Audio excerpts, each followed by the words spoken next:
Welcome to The Vinyl Guide, the podcast for record collectors and music nerds. Here's your host, the biggest record nerd of them all, Nate Goyer. All right, everyone, it's Nate. Welcome to episode 540 of The Vinyl Guide, the podcast for record collectors and music nerds. And dear people, this week I'm welcoming a person I've always wanted to have on the show. You've clicked on us, you know who it is. Mr. Swami Reis is joining us to talk records and more. I mean, you know Swami John, perhaps from his bands Rocket from the Crypt, Drive Like Jehu, Hot Snakes. Perhaps you know him as part of Spike and the Gimme Gimmes, or even from his record label, Swami Records. But one thing is for absolute damn sure, Swami Reis is a record collector. And today we go deep into his, yours, and my nerdy and sometimes deeply concerning hobby of record collecting, as well as talking about some of the rarities from his bands and label. So get your beverage of choice, coffee, beer, whatever. Get ready for this interview. Just before we crack into it, I need to let you know of the special event April 4th that is happening at the Punk Rock Museum in Las Vegas, Nevada. It's the museum's 3rd anniversary, and there's a big gig happening there featuring Spike and the Gimme Gimmes, tons of other bands, and there's going to be some surprises there as well. Now, the Punk Rock Museum always throws a great party, and I'm sure this is going to be one to remember. It's their 3rd anniversary. They always go big, so make your plans and get your tickets now at thepunkrockmuseum.com. That's April 4th with Spike and the Gimme Gimmes, tons of bands, and who knows who else will show up. So there we go. Lock it in, people.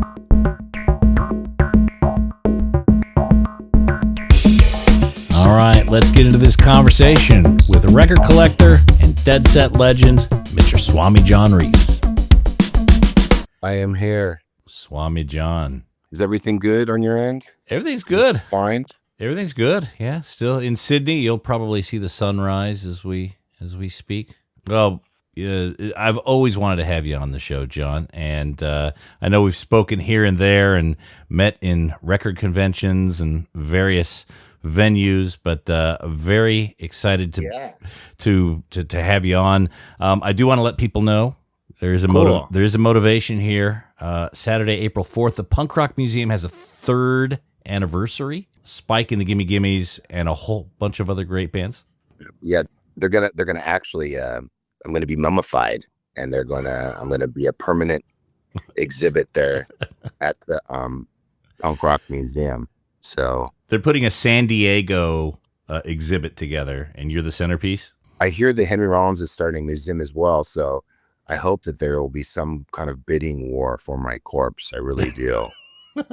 I hear they're digging a tunnel between the two so they could share exhibits through a specially built train system, high-speed rail. So, John, we talk records, collecting, that sort of thing. I believe that's right in line with kind of where your motivations are, yeah? Yeah, it's unfortunate I have a disease. I hear you. This is the support group, by the way. You've come to the right place. So let's talk about record collecting. Give us a state. What's your record collection like these days? Is it growing, staying still? Are you shrinking it up? What are you doing with it? Kind of. It's not shrinking. It is changing a bit. I do find that I use some records that were once valuable to me, and kind of basically are trading those in for records, the ones that are worth something, trading them in for records that that I'm more interested in listening to now. So that doesn't happen a lot, but it has been happening the past like 5 or 6 years. All right. So giving them these collectibles to new homes, and you're rediscovering new music through that. Yeah, just basically what I'm doing is selling records that I don't think are worth much for lots of money, and then buying records for a lot of money that someone thinks are not worth that much money. So tell us a little bit about your collection. Like, what are some of those? What are some of those records you're now letting go? The ones that you held on to for so many years. Hardcore shit, hardcore stuff, the stuff that I don't need. I mean, there's still some records. I don't really collect the genre really, but there's still records out there that if I were to come across one, For reasonable, I would probably pick it up. But for the most, I'm not like buying a whole lot of hardcore. When I buy hardcore, I mean, I know that means something different to everybody, but I'm talking about like just early 80s, 1980. Okay. So you amassed quite a few of those along the way. Mainly 7 inches, yeah? Yeah. And that's pretty much all I buy is 45s. Yeah. So your collection 45s to 33s is what, 80-20 maybe? Yeah. 80-20. No, way more 45s. I would say like 95-5. Ah, okay. When did you first get that record bug? When did you start being turned on by 7 inches? Well, it came late, unfortunately for me. It came more from just kind of musically, just kind of being into playing different kinds of music and listening to other kinds of things, and kind of on that pursuit. It was a musical pursuit. It wasn't so much a record pursuit, but the music lives on the records, and you can't find the music anywhere especially at a certain time, if you didn't have the record. Even today, there's like records that that aren't on YouTube, that definitely aren't on any kind of streaming service kind of thing. So having the record meant that you had access to the music, which was always the most important thing. But about records, like when I first, with kind of being immersed in punk rock music, a lot of the records that we take for granted now as just being everywhere were very difficult to find. It was very hard to find a MC5 record. It was very hard to find a Stooges record.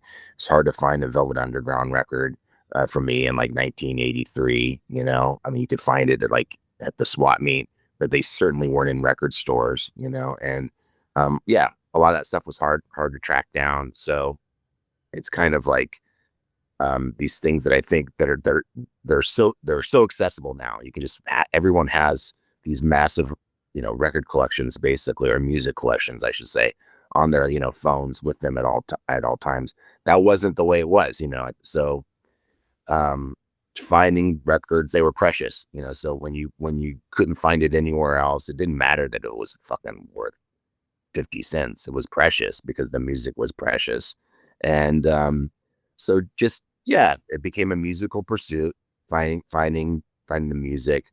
And that was a lot of times based on maybe one of my favorite bands I was listening to saying they were into this or that, and then kind of going down that path and following them that way. It's like, I didn't come upon the MC5 by listening to the 60s music and kind of getting there. I came there by listening to punk and then hardcore, and then some of those bands, then name checking them, bands like the Stooges and that, and going, oh shit, I should check this out, Mm-hmm.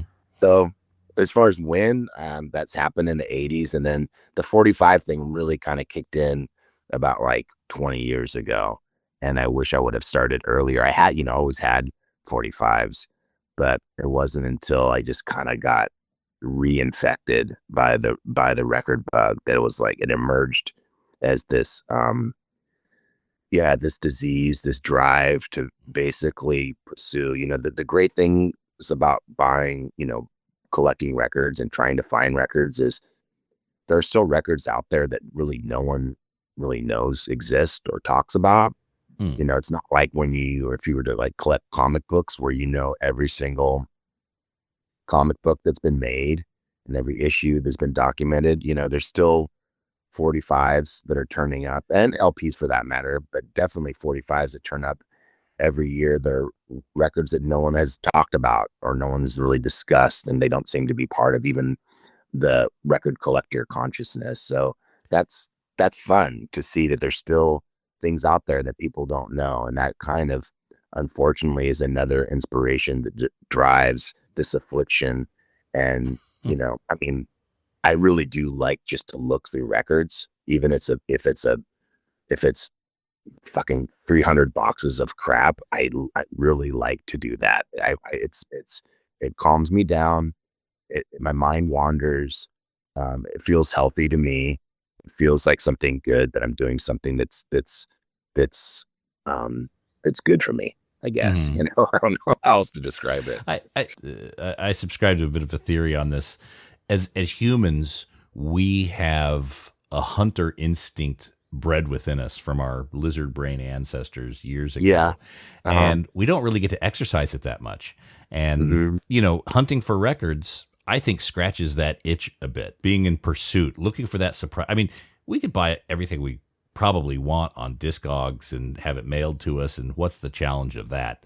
Let's go out and actually get dusty and kind of look through something and have these wonderful surprises. That's kind of the feeling that I tend to go for. I'll spend my weekends looking through boxes of used records and be completely satisfied.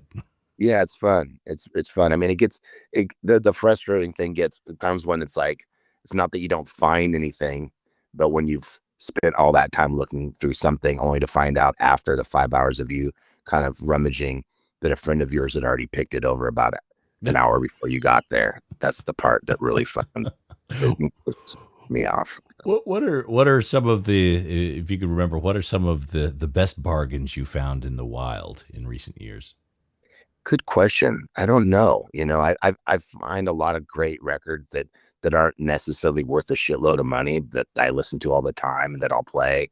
And I'm happy, to not have spent a lot of money on those. I did find a couple years back, I was in Hawaii and I went to this shop that I kind of went to like every year. I would go to this place. It was just a vintage shop, which, if you know that those are notoriously the worst place to ever look for records or find records, because a lot of times people that have records there, they think anything older than 1960 is therefore worth a lot of money, kind of thing. So yeah, so usually thrashed and not priced accordingly. Or you're picking through a lot of Boz Scaggs and Mac Davis.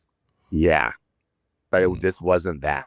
Yeah. And the records were actually, the guy, saw me flip through a couple titles, and there was some Hawaiian music in there.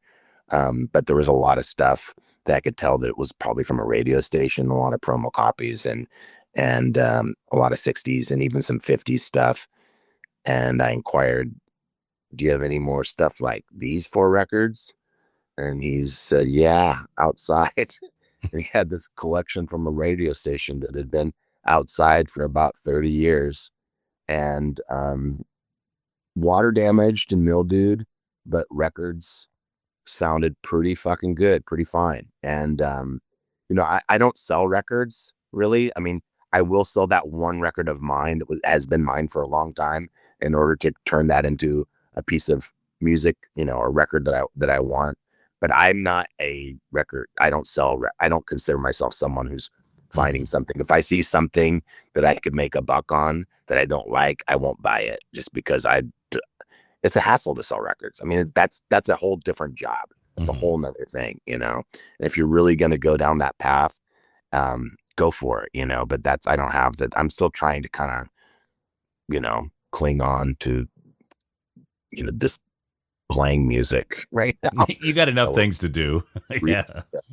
So, so that one in Hawaii was great. I got a couple great records, some ones that at the time I had never seen before, didn't know existed. And then a couple friends had said, no, yeah, that's a cool version of that, That's interesting you say that, because that's I've discovered in the last few years when I go to a record shop and I'm looking at things, and I'll always ask the clerk or the owner towards the end of the transaction, like, anything else back there? What else is interesting? And they'll, oh, this just came in. I love that line. Oh, this just came in. Or I was holding on to this or whatever, and it's generally something just gold. Yeah. You have to fucking always ask, that's the thing. And especially with 45s, usually they're in a separate box somewhere, either under the counter or in the back. And then also with record stores, it's not uncommon for places to have certain records online that are not on the floor. Mm-hmm. So if they're kind enough to let you look through that stuff and they've been sitting on it a while, they might give it to you for what you consider not only a good price, but you're not paying obviously the shipping on it as well. So it's always good to ask. Yeah, I was recently in San Luis Obispo. That was the case. I pulled a couple records, and that line that I say all the time, do you have any more records like this? And he's like, yeah, we actually just got a collection in, and I haven't been able to price it yet, but we're going to probably sell it online. And he said, if you could be so kind to let me look at what you're comfortable with me seeing.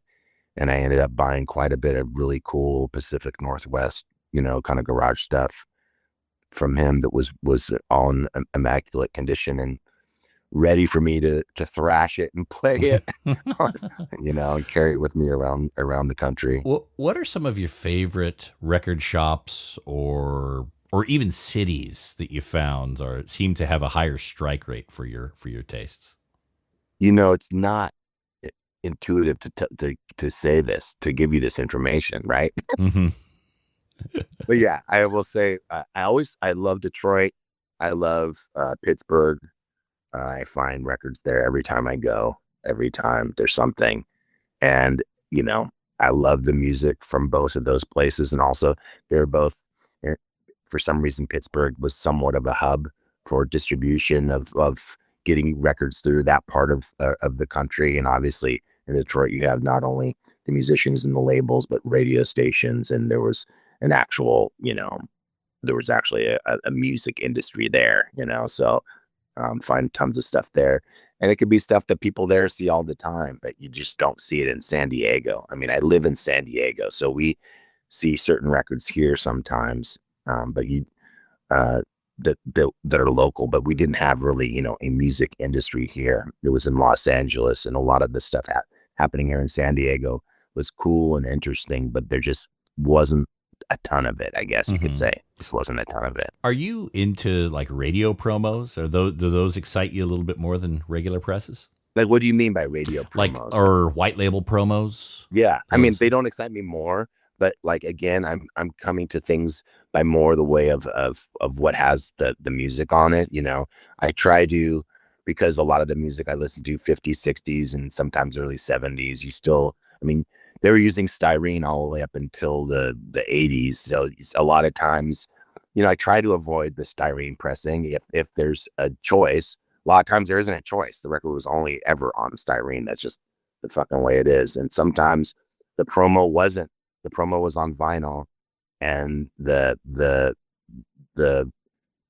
legit release was on styrene. You see that, and then sometimes you see it vice versa, where the promo's on styrene and the original pressing was not. So I mean, I'm not one of those people that's like super down on styrene, just because it's like I said, some of my favorite records only exist on that material. That's all there is to it. I actually don't think it sounds as bad as people tend to think it sounds. I think it can sound very loud and good. It's just, the problem with it is it just can get fucked up pretty easily. That's it doesn't have as long of a life. I remember as a boy, we got Cheech and Chong, Earache My Eye on styrene, and we played it till the styrene turned white. You could actually play those until all the material starts to disintegrate. Do you know how to tell the difference between vinyl and styrene? Because I always find it really, because I think I know how to, and I think it's very easy to discern, but I always love to hear different people. And because sometimes you hear some wild stuff, like people hitting it and hearing it and says it has to sound a certain way and this and that. And a lot of stuff that's just kind of like, well, I don't know about that. I can actually feel it, and I can just by holding it, I've got a 90% kind of like, I'm pretty sure this is styrene.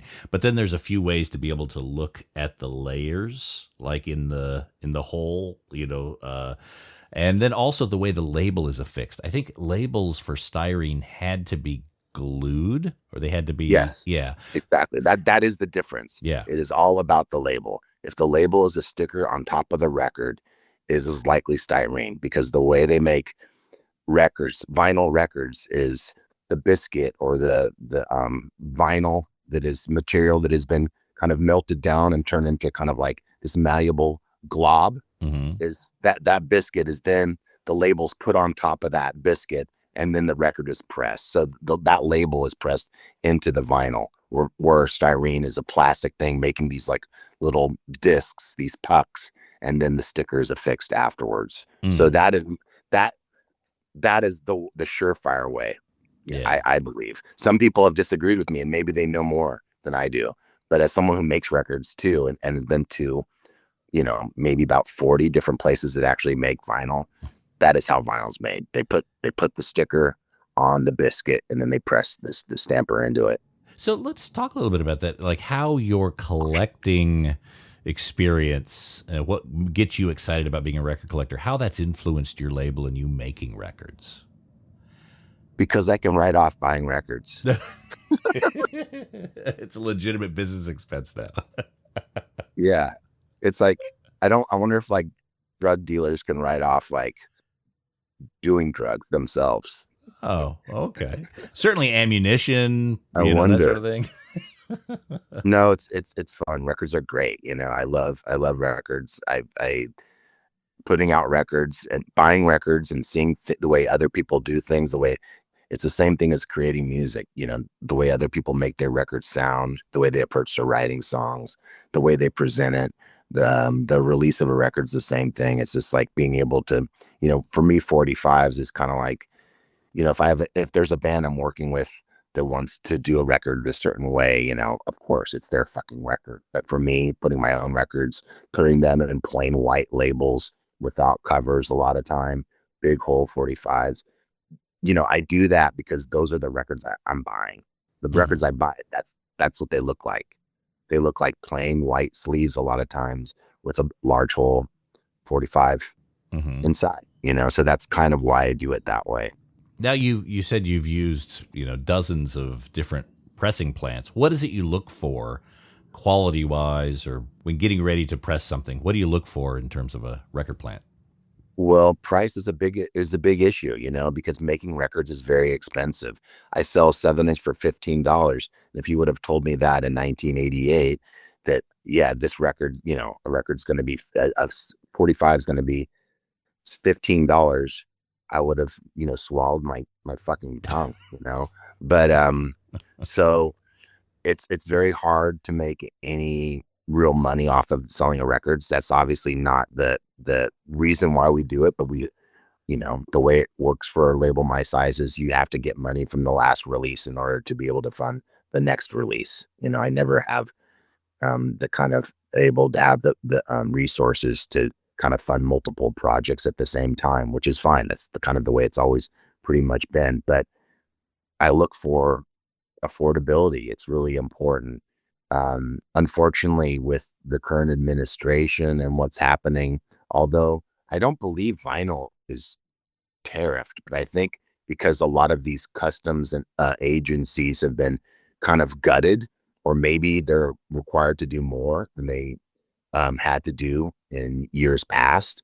I'm finding now that a lot of the records I have made, they're made in France. So the last 3 things I did, sat on a loading dock for 3 weeks. I did one record recently that was on a loading dock, got completely wet, got fucked up. By the time I got them, a lot of the product was, and I call it product, they're records, but a lot of it was fucking damaged. I wouldn't give it to someone for free, let alone try to charge them $15 fucking dollars for it. And it was a lot of the pressing, and again, it's like, to have to take a hit like that on one record when I need the money from that one to do the next one is fucking hard. It's difficult. So I look for affordability. Obviously I look for quality, right? And with a 45, it's even more imperfect than the LP in terms of sound quality, but we don't truly love records because they sound better. I mean, yes, they do sound better. They sound better to me. They sound better to a lot of us that like records. But I think we just made up in our mind we love this fucking thing. And even if it's weird to think it, you're gonna get a piece of fucking, some kind of petroleum product, and you're gonna fucking press it with a fucking mold, and then you're gonna take that mold and then put it on a spinning plate and put some fucking needle on it with a fucking diamond, spin it around and use that to recreate the sound of the recording that was made.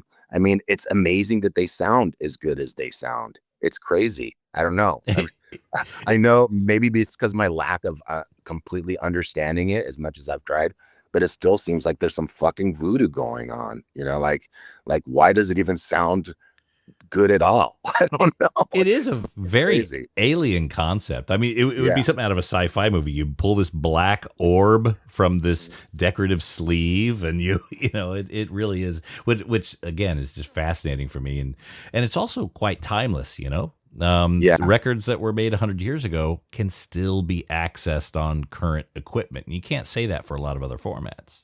Well, yeah. And you could even almost say this too, which um, some older records sound better than newer records. And why is that? I've heard it's because of maybe the material that is used has been kind of changed a little bit so that it works better to release off of the mold of the stamper. I don't know if that's true. I've heard that that's something. Also, there used to be multiple places that would manufacture the material used for making vinyl records. And now I believe there's maybe one or two. I'm not sure.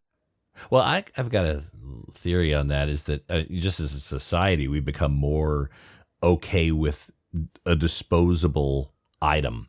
Whereas people in the 50s and 60s, if you look at some of those Blue Note records, you know, they were built for quality. And that was a primary focus. Where I think more in current decades, it's been more about profitability and, you know, okay to, you know, have a little bit of a thinner record or a less detail on the process.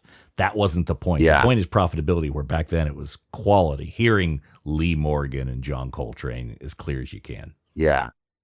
Yeah. And, you know, on a tangent, I'd say, you know, Blue Note 45s are very affordable and they haven't really increased with value the way that the LPs have. And I would say to anyone wanting to start listening to, especially obviously jazz records, it's like starting off with like collecting Blue Note stuff on 45 is really affordable and fun. And there's so much amazing music on that label, obviously. So. Oh yeah, it's interesting you brought up the point, and I haven't thought about it till now. With everything that's going on in the world, and especially with records being a petroleum-based product, you know, the gas crunch in '72 or whenever it was, that was the event that ushered in things. I think polystyrene was, you know, all of a sudden became very popular in the set. Correct me if you know differently.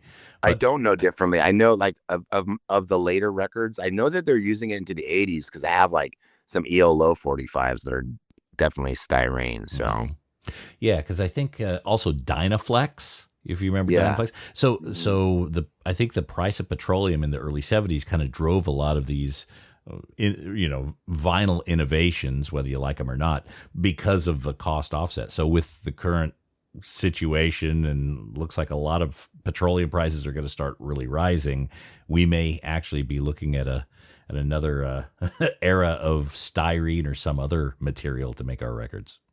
Yeah, I don't. It's man, what's going on in the world? It's so unsettling, and it's just one thing after another. It really feels like it's impossible to catch your breath, and it's how it affects records is the least of our worries, almost. Yes, I don't even think about that. Right? It sounded selfish right after it came out of my mouth. It's like, yeah, okay. But this is a record podcast, so yeah, no, I mean, everything does, for me, what I saw, and again, I do not find this to be interesting, conversation or discussion, but if you and I were hanging out, and I would say that one of the things I see as a problem, and it's just is what it is, but the pressing plants, all the major labels, they had their own pressing plants. They own the property, they own the pressing plants, they own the machines and everything.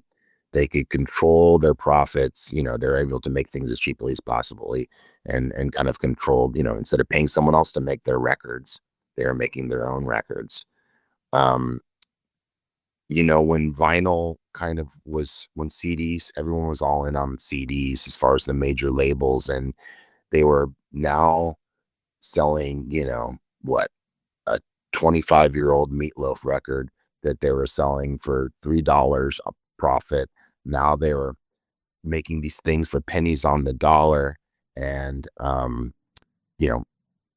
all these old gold and platinum records going gold and platinum once again.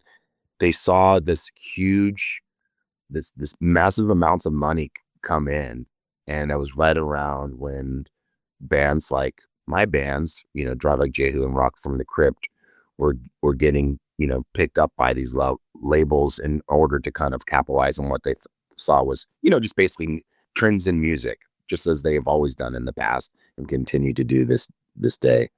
Well, they sold all the real estate and they trashed their machines. They didn't even sell them. They didn't think they were worth anything. Yeah, they were boat anchors at that point.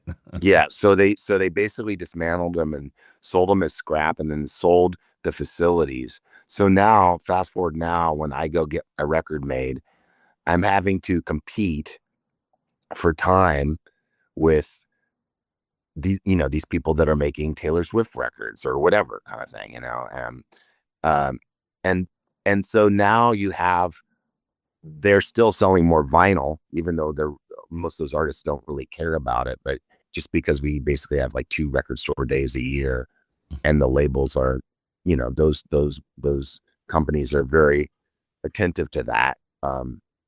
It seems like you're kind of pushed to the back, priority and wise. And then you have a bunch of smaller pressing plants that have come up, and a lot of them are probably really, really good. It's just, how am I going to know? You know what I mean? It's like, I don't do so many records where I can actually try a different facilities out on, every release. And having a relationship is kind of the most important part of the whole thing. Knowing who's making your records, knowing that you can call them up and everything.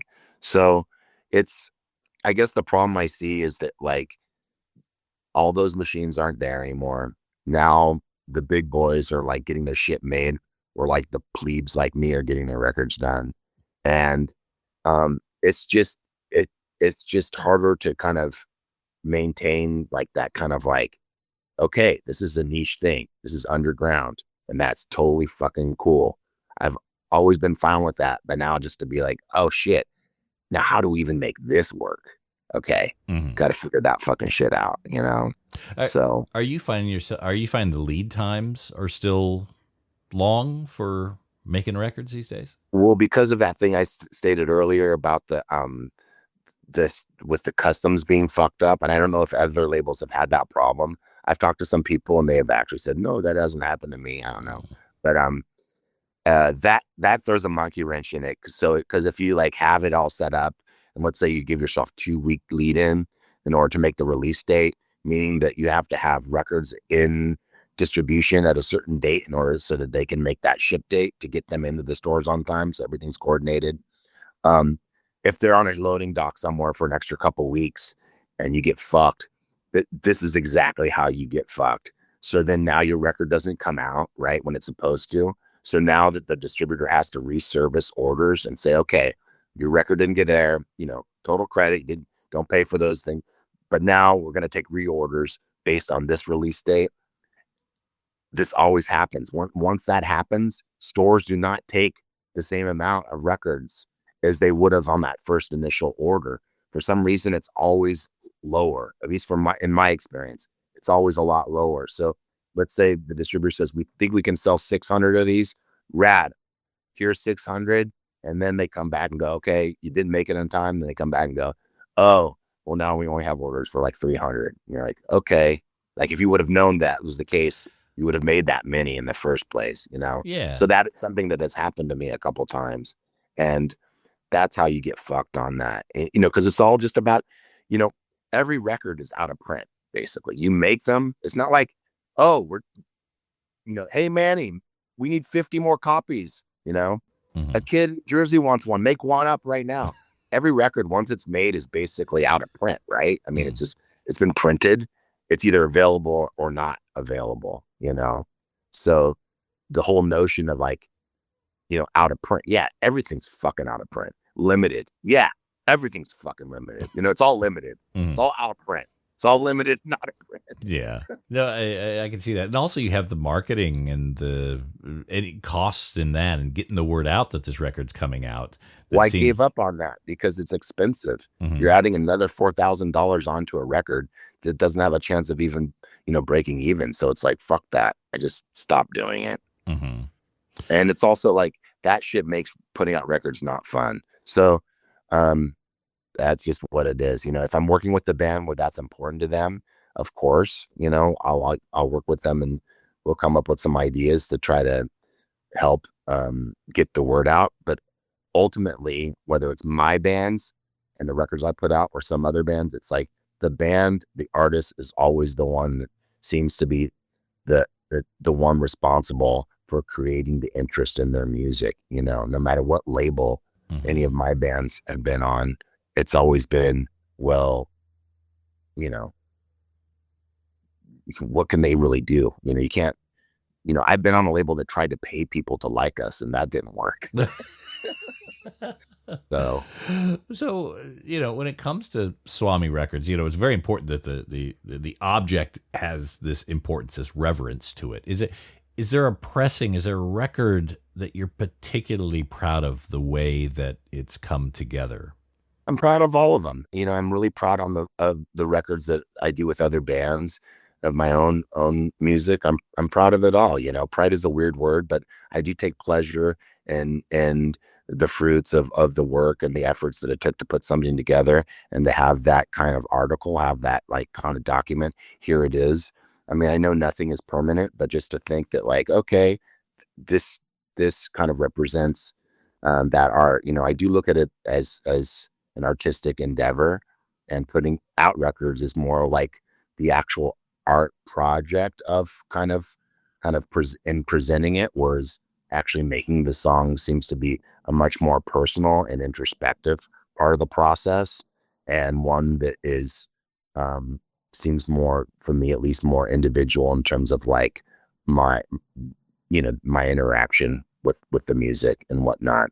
Whereas putting out records is less serious. It's more, I can have a little bit more fun with it, because it's like the music's always already there. I'm just trying to surface it and not fuck it up, and just kind of make it available to those people who want it, and I do consider the people who like the records I put out, even if I don't know all of them, I think we're connected by something, or I feel that like we have a commonality and we're more similar than different. So it's like, even if they're not my friends, I, tend to think of them as friends, because we're connected by this thing, which is like, we dig the same kind of noise. Yeah. So, and again, maybe I worded the question strangely.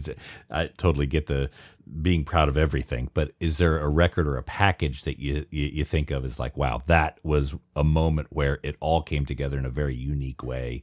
Well, visually packaging, it's like with Dry Like Jehu and Hot Snakes and working with Rick would just pull things, always, whether it's also vocally, but would pull things out of his like bag of tricks that kind of like was always just always kind of took me aback, and really made me just like completely in awe of his creativity and his talents, and how it always his contributions and the collaboration completely elevated anything I did, beyond any expectation that I could possibly have. So yeah, I love the way all those Hot Snakes records look. I think they're so badass. They're so cool. Um, um, yeah, I don't know. I mean, it's like, as far as packaging go, I tend to, if you see the Swami stuff that I do, I tend to be pretty fucking cut and dry.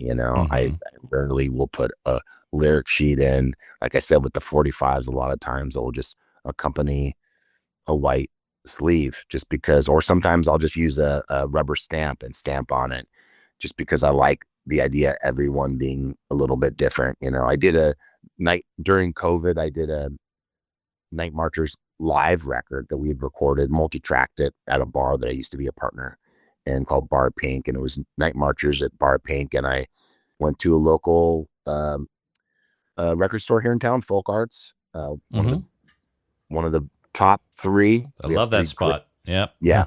So, and Brandon hooked me up with a bunch of kind of asked out LP covers that were destined for the bin. So he said, like, yeah, come and grab them and take them. And I did, and spray painted the cover so everyone was a bit different, and Yeah, that's just something I like. I like the idea of every record being a little bit different. It's not really feasible when you start making more than like a couple hundred. I mean, it's feasible, just fucking takes for fucking ever, you know. Um, Pretty soon you're like, I'm in the spray paint business. I'm not really in the record business, you know. But it's fun. You know, there's a band from San Diego that inspired me a lot in that regard. Truman's Water. Have you ever heard of them I before? don't think so. I have no. Truman's Water. They were around in the very late 80s, but they're most popular in the oh no, maybe they started right around 90, 91. I'm not sure, but right around 1990, like five, they had got very popular in the UK. They were John Peel's favorite band at the time, as he stated many times. And but they would do that. They would get like thrash records and throw away the vinyl and put their own record inside and kind of do these cool and creative things, you know. I just thought that was cool, very personal Yeah. and fun, you know. Yeah, I've seen that happen with Melvins and how Mackie does silk screening over some Roy Acuff album cover, Yeah. you know. Do you buy any Jamaican records at all? I don't, you know. It's So there's like I don't know a whole like lot about it. That's why. Yeah. there's like so many times like I don't see them very much anymore, but you would look at the inside of an LP sleeve and it was literally like a calendar that they just kind of flipped their way, glued together, and then printed on the outside. Stuff like that I think is just so cool, you know. Oh, that's funny. Because I know Yeah, here in really neat. Australia, especially in the 70s, definitely in the 80s, they'd print the record sleeves in the same factory that they made like breakfast cereal boxes. Which is why they're so thin, you know. Those old, you know, just the paper that's used, you could totally tell if it's Yeah. a Australian or a non-Australian press through that. So, Oh, that's cool. yeah, is there a record label that you took more lessons from than others for Swami Records? I don't know. I mean, it's like as far as like, I mean, what are the great labels in the United States? It's like lots of good ones. I mean, you look at like on like as far as like the classic labels like Atlantic and Ahmet Erdogan and this and reading about kind of how they want to how they did. I mean, they were an indie label when they started and how they kind of their vision for embracing this music that was not particularly mainstream at the time and how they kind of leveraged that and how they made their records and how resourceful they were in the very beginning. Yeah, I mean, I'm interested in all the lore. You know, as a kid, it was, you know, obviously, if you would have asked me when I was in, in fifth grade, what is your favorite label? I would have said, oh, Casablanca, they're the best. You know why? Well, because Kiss was on it. You know what I mean? It's like, Yeah. I didn't know that Donna Summer was on it too, or whatever, you know. It's like I just knew Kiss was on it, you know. And then there becomes a time, and for me, it was simultaneous with getting into punk rock music, where you started the names on the back of the record and the label and all that stuff became much more important. You know, labels like SST and Discord and Touch and Go became like, okay, now I'm just gonna buy, you know, Homestead. Yeah. You know, I'm just gonna buy anything on these labels because they have some bands on these labels that I like. So you just kind of buy it all, and then, you know, every once in a while you buy a Tom Tricoli's Dog, and you're like, oh fuck, or whatever. But for the most part, you're stoked just to know that, like, okay, you're associating this label, these names on the back, as being something that is like a group of people, a creative force doing something really cool and that you find interesting. So From my perspective, it's to me, it reminds me a lot of Discord.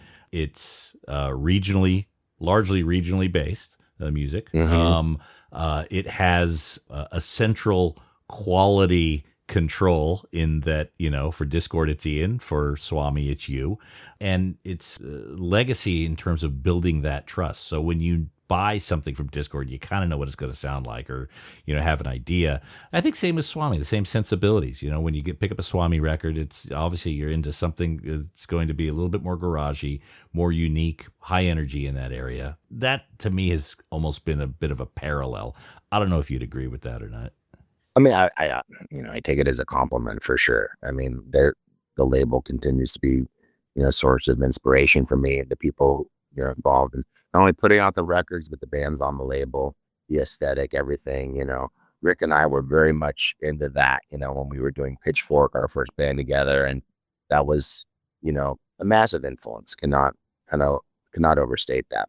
Mm-hmm. I would say that, like, for a label, I don't consider Swami to be like nearly as busy as a label like that. Fine, although I'm always thinking of the next release, it really does seem like a one thing at a time for me, because there's only so much I can do, and my resources are a bit limited. But I can say that, like, that I definitely would say that label would be a big influence on the way I do things, for sure. Or the Cramps, Vengeance. Yeah. I think they kind of had a very similar kind of business model. Let's make one, sell a bunch, sell as much as we can to fund the next one. Yeah. Yeah, for sure. I love the idea of the label, someone looking at Swami Records and thinking that it has an identity, and hopefully a good one at that. But that would be, I would see that as a success for sure. Yeah. And, your name on the back of something is a bit of a stamp of quality in itself. I hope so, or hope not. I don't know. Yeah. It depends on who says it, I guess. So in the Interscope years, the CDs of, Rocket from the Crypt were pressed and sold by Interscope, but the records, the vinyl, was still sold through Headhunter Cargo. Yeah. Sympathy of the record industry. Was there insistence that it had to be on vinyl, and Interscope just didn't want to deal with it? They just allowed. They would have done whatever we wanted, but what I mean, they were bending over backwards just to put out our records. I mean, that's why we ended up putting out records with them, is because they went above and beyond what anyone else would do. Nothing we could pitch them on was too wild. They were just yes about everything. But specific to Drive Like Jehu and Rock from the Crypt, both bands were under contract with Cargo. Mm-hmm. Not as much Headhunter. I mean, Headhunter was owned by Cargo Records.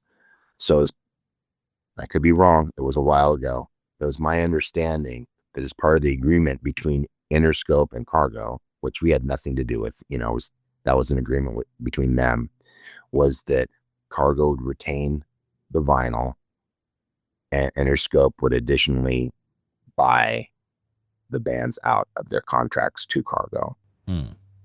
Yeah. And I think they also bought an actual record off of Cargo too. They bought Circa Now off of Cargo, who then re-released it. Yeah.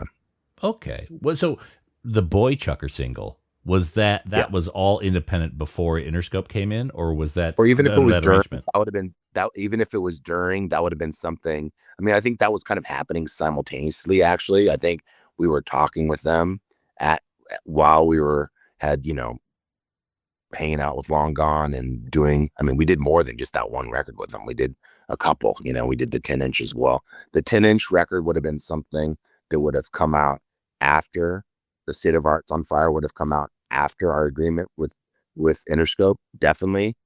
And that was just something because we wanted to do the record with Long Gone. That's all it was. Mm-hmm. And some of the singles like Gold, which I think some of them came with a string of beads. The beads. Yeah. You guys did have different gimmicks. That was kind of more of a merch table thing, or no? That was 100% Darren Mock. He had a label called. He is a good friend, and it was his idea. The whole thing was his brainchild, was for us to cover not only cover MC5, but them at their most kind of free jazz, loose, unconstructed, kind of version of the band, which was the song Gold, which was a song used, it was off of the soundtrack, was recorded for a soundtrack movie. And so the whole thing was his idea, and he was starting this label, and that was, I believe that was his first release, if not his first, one of his first. Mm-hmm. Yeah. So that would never have been anything that we would have even sold. He gave us copies and maybe we sold some of them, but for the most part, it was something that he just, he sold. Mm. So I would imagine you and your cohort were quite into record collecting at this time, because this is early 90s. The early 90s was kind of a weird time. The nadir of records, pretty much. Yeah. Unfortunately, I was buying records from the 90s in the 90s, as opposed to like now buying records from the 50s and 60s in the 2026s. But and I say that okay, so this is what I specifically mean by that. So and Rock from the Crypt and Drive Like Jehu are no exception to this. But back then, you could make a record. We've talked about the cost of putting out records. You could make a 45 really cheap, and hey, you can make 1,000 cheap. But why make 1,000 cheap when you can make a 5,000 for the same 5,000 for the same price or whatever? Mm-hmm. I mean, not literally the same price, but the break would marginally just more. Yeah. Right. So all of those Rocket records and the Drive Like Jehu single and the whatever the band was, they made probably about 3,000 at least of any of those, when I do a 45 now, I'm doing 500, and even that doesn't go away necessarily in the blink of an eye, but as a collector, and I've never said this out loud because I've never actually formulated this into words, but I feel that as a collector, I would rather make it less available, especially if it means like not have to sit on them for a long time and have them just like in my closet. Like I have closets full of records that nobody wants now, I'd rather make less, burn through those ones, make them available. And if that does make them more valuable, then I like the fact that people who are buying the stuff right now, if they decide to sell it later and make whatever happens with it. But I like the idea of that record not being worthless, like in the future, which so many records I made basically are. I mean, dude, that is the fucking fact. I have records that are like, they're 35 years old. They go for like 49 cents and shit like that. And that's fine. I get it. But it's because they made too fucking many of them, Yeah. That's what it is. And that wasn't a decision that I was a part of, Yeah. And then you have something like the Pusshead single where there's 75. And I thought there was 10. Okay. I didn't know there was all of 75 of them. Well, apparently there was 75. Who knows if they I all have got one. there? Okay, all right. Because those, I have one. Yeah, one of those is definitely buy a nice used Nissan with one of those. I think there's also a benefit, as I understand. There's a psychic benefit as well, because you don't have a closet or a garage full of unsold product. You can very quickly kind of move on to something else after you've kind of left that one in the rearview mirror. Because it's always about the next thing. That's what it is. It's always about the next thing. I mean, you got to keep swimming, and that's the fun of this whole thing, is the next thing. You don't sit back and listen to some fucking record you made 100 times, like go, that was the greatest moment of my life. The greatest moments are still ahead of us. You keep doing the next thing. And what is the next thing, John? The next thing is there's a Swami, immediately there's a Sultan's reissue coming out of the first Sultan's record. There is a Mrs. Magician record that I'm really excited about, LP. There is a new Swami John Reis record that I'm working on right now. Hopefully there's a Schizophonics record in the works. We've been talking about it. I'm excited about that. Is it all recorded, just ready to go, or what's happening with that? And no, it has not been recorded, and I don't want to get too ahead of myself because I don't know exactly where they're at, but we've talked about it and it seems like something that's going to happen. And I don't think I'm speaking completely, out of turn by mentioning that, but it seems like something that, we're all working towards. And I think that's what it is. I mean, the band is incredibly busy. They work harder than any band any band that I know. They're always all about the Schizophonics being on tour. And if they're not doing that, they're doing their, soul cover band, or they had like a kind of disco cover band they did recently. And I mean, there's just always something with them, or they're doing, COVID Cola with Robert. They're just, they're very creative people. They're very busy. They're all about, rock and roll, 24/7.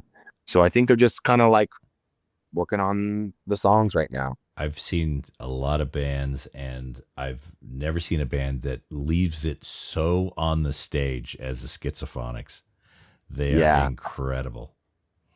I actually, I just did this at like a little bit of an experiment. I took a scale to one of their shows, and I stood on it right before they played it. I'm a little bit embarrassed. I don't want to say what the weight was. It was not where I want to be. But then when they were done, I stood on it again, and I weighed 6 pounds less. Oh, okay. Yeah. So they're not only a band, but they're a diet plan. They are. So just by watching them, you can lose weight. Oh, I need him to tour again then. Yeah. All right, so I'm going to put links right now. Swami Records, there's only a few things for sale. Recently, I think there were some hits, the Monkey Island series. I had a couple of those. That was, one of the Rocket put out a bunch of, would do kind of records around tours and whatnot. And that was a release of 6-7 inches that we did around a tour of Ireland and the UK, and it was 1 7-inch per each city that we played, covering a song by a band from that city. And I had a couple left over that I've had for a while, and I just did a whole thing with just because I was releasing 2 new 45s, so I decided I'll put these other 45s that I had limited quantities of up for sale as well. So yeah. That was are those vinyl or those lathe cuts? Those are records. Okay. I don't know how many we made. I think we probably, since we were selling them just at the gigs, I can't imagine making more than 300 or 400 for each one, because they're only meant to be sold at that gig. It just at the end we had some leftovers that didn't sell. So again, John, I'm so glad we were able to get it together and make this happen. I also want to remind folks of the 3rd anniversary of the Punk Rock Museum on April 4th. So Spike and the Gimme Gimmes, Kate Clover, XCOM, River Rats, cool. And the Whops from the UK. So I'll put the link in this episode page, which is thepunkrockmuseum.com. Do you have a favorite exhibit or something in the Punk Rock Museum that fascinates you more than others? I did a couple of days of tours there, so I am pretty familiar with the exhibit. I know it does change. For me, it's all about just that very first room, or with the stuff with a couple Suicide Flyers and Velvet Underground stuff, the Ramones. It's all downhill after that room. That first bit, yeah. That flyer with naked Iggy Pop. That always makes me feel inferior. Well, Swami John, thank you so much for coming on the show, mate. We really appreciate it. And if there's any records you need from Australia, you let me know. I have a list. Yeah, please do. Please share it. Is there any grails you're looking for anywhere in the world? Oh man, there's a lot. There are a lot of records. I think there's about 5,000 records that I'm looking for. And those are the ones that I know I'm looking for. Like I said, there's a lot of shit out there that I'm looking for that I don't know that I'm looking for it until I find it, All right. Well, keep swimming in the ocean, man. Yeah, indeed. All right. And keep buying records. Records are great. I think there's maybe 30-35% chance I'll probably die in a record store. And that would be fine. Yeah. especially for the people that work there. Oh yeah. I'm sure they've seen worse. All right, Joe. You take care, mate. All right, later, man. Cheers. Bye.